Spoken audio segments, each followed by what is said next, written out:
सबसे पहले मैं तमाम मीडिया बंधुओं का शुक्रिया अदा करना चाहता हूं जो शॉर्ट नोटिस में हमारे जो जम्मू कश्मीर के डेली विजिट्स के मुद्दे हैं उसको लेके जो हमारे साथ शाना बशाना खड़े हुए हैं। आज all daily visit Jammu Kashmir Sangharsh Samiti के तले, उसके बैनर के तले हमारी ASHA worker, mid day meal cook, हमारे सीपीडब्ल्यू वर्कर्स, हमारे लैंड ओनर्स, मालिकम चौकीदार, हमारे तमाम लोग साथी यहाँ पे मीटिंग का जो आयोजन किया गया था, किसी तरीके से जो है हमारा बाहर प्रदर्शन नहीं हो पाया, जो कि आज प्रेस क्लब के अंदर जो है कश्मीर के अंदर हम लोग यहाँ पे प्रेस वार्ता करने जा रहे हैं। हमारी पहले से काफी लंबे समय से डिमांड है कि आखिर वो दिन कब आएगा जब इनको इनका इंसाफ मिलेगा। सरकारें बनती हैं, मैनिफेस्टो में इनके नाम आते हैं, लिस्टें बन जाती हैं।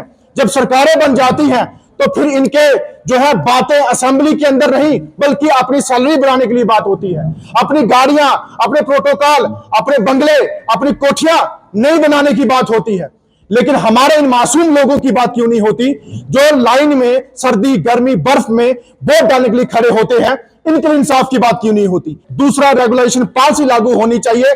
तीसरा, लैंड ओनर को कंपनसेशन जहां उसके बदले जाब देने की जो बात की थी वो लागू होना चाहिए। और चौथा, हमारा जो रिटायरमेंट पॉलिसी है वो उनके लिए फ्रेम होनी चाहिए। अगर चार मुख्य डिमांड है, अगर उस पर कोई भी बात 30 तारीख तक नहीं होती और हम लोग ना कोई मीटिंग इनसे करेंगे ना मेमोरेंडम इनको देंगे, हम लोग सीधा रेजुलेशन जहां हमें ऑर्डर बिल पास चाहिए, इसके सिवा कुछ नहीं। अगर 30 तारीख तक नहीं करते तो 30 तारीख के बाद जम्मू कश्मीर के अंदर तमाम जो लोग हमसे जुड़े हैं, जो डिपार्टमेंट हमसे जुड़े हैं, वो काम छोड़ हड़ताल पे बैठेंगे।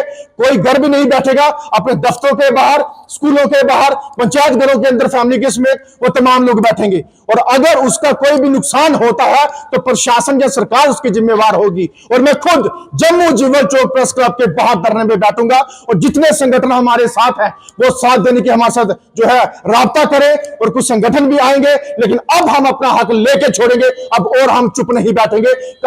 काफी सह लिया, काफी सुन लिया, काफी देख लिया। इनकी बंद जो आंखें हैं और कान जो इनके बंद हैं वो खोलने का काम संघर्ष समिति करेगी, वो हमारे लोग करेंगे, हमारी महिलाएं करेगी, हमारे नौजवान साथी करेंगे। क्योंकि इन्होंने हमेशा दबोचा है हम लोगों को। और हमारा रूरल डेवलपमेंट डिपार्टमेंट एक मालिकम चौकीदार है जो पिछले 22 साल से बिना पैसों के काम कर रहा है। और हमारी आशा वर्करें पहाड़ एरिया में, हॉस्पिटल्स में, घरों में काम करने के बाद 2000 का इंसेंटिव के रूप में दिया जाता है। और मिड डे मील कुक खाना बनाने के बाद 900 रुपया जो महीने का दिया जाता है और 30 रुपया दिहाड़ी दी जाती है। ये जम्मू कश्मीर की हालात है। और सीपीडब्ल्यू वर्कर 50 से 100 रुपया महीने का तनख्वाह दी जाती है। यह है जम्मू कश्मीर के लोगों की हालात। और बात की जाती है बड़े बड़े इलेक्शन जीतने के बाद इनको देखा जाता है कि नहीं, हम पहले मुद्दा हल करेंगे। बजट सेशन के अंदर मुद्दा ना हल करते हुए पूछ रहा हमारा एक भाई जो मालिकम चौकीदार था, वो हार्ट अटैक से उसने भी जान गंवाई।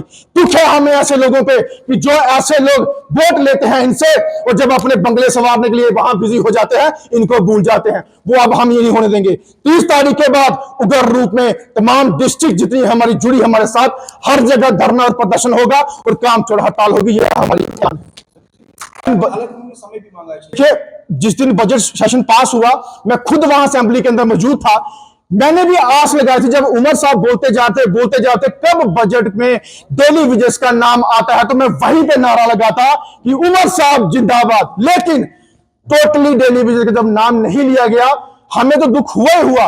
उसी के चलते पुंछ के अंदर एक को हार्ट अटैक होने से उसकी जान चली गई, उसने कुर्बानी दी।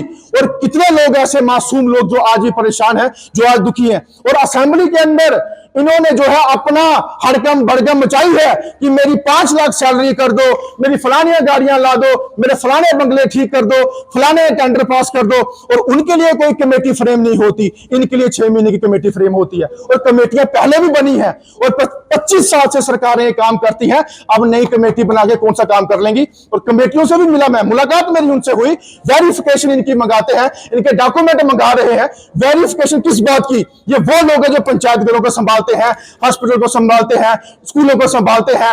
ये कोई बाहर से उठ के नहीं आए, ये आप लोगों के जम्मू कश्मीर के बाशिंदे हैं। इनसे वेरिफिकेशन मांगोगे आप? अब कोई वेरिफिकेशन नहीं, हम लोगों को इंसाफ चाहिए। दे सकते हो तो 30 तारीख तक सोच लो, नहीं दे सकते हो तो भुगतान खुद भुगतोगे। ये हमारा ऐलान है। मेरे को बताइए, जब अपना प्रोटोकॉल, अपनी गाड़ियां, अपनी सैलरी बढ़ानी हो, उसके लिए कोई भी टाइम फ्रेम नहीं होता, ऑन द स्पॉट ऑर्डर होता है। गरीबों के साथ क्यों नहीं इनके लिए जो है बात उठती? गरीबों को सबसे पहले, उसके बाद अपने घर भरे इनके। मुझे बताइए कौन सा एमएलए इतना गरीब है जिसको 5 लाख चाहिए? सबके सब गाड़ियों वाले, कोठियां वाले, बंगले वाले हैं। इनको खर्चे ज्यादा लगते हैं। जो गरीब बेचारा, जिसके बच्चे स्कूलों से निकाले जा रहे हैं, जिनके पास कोठियां मकान नहीं है, तो मुझे बताइए उनके लिए बाद में उनके लिए कमेटियां फ्रेम होगी? यह सरासर गलत है। और 25 साल से इन्होंने हर डिपार्टमेंट को पता कौन कितना खाता है। आशा वर्कर का पूरा डाटा है इनके पास, मिड डे मील का डाटा है, मालिकम चौकीदार का डाटा है इनके पास, ओसीपीडब्ल्यू का डाटा है, लैंड ओनर का डाटा है। ये बेवकूफ बना के रखा है। लोगों से मालिकाना हकूक की जमीनें ली है और आज तक कंपनसेशन नहीं दिया। ये डिस्क्रिमिनेशन हम नहीं होने देंगे। ये टोटली जो है अब इनके ऊपर ऐसा शिकंजा कसा जाएगा कि तमाम जम्मू कश्मीर की जनता इकट्ठी होकर इस पे उतर के बाहर आएगी।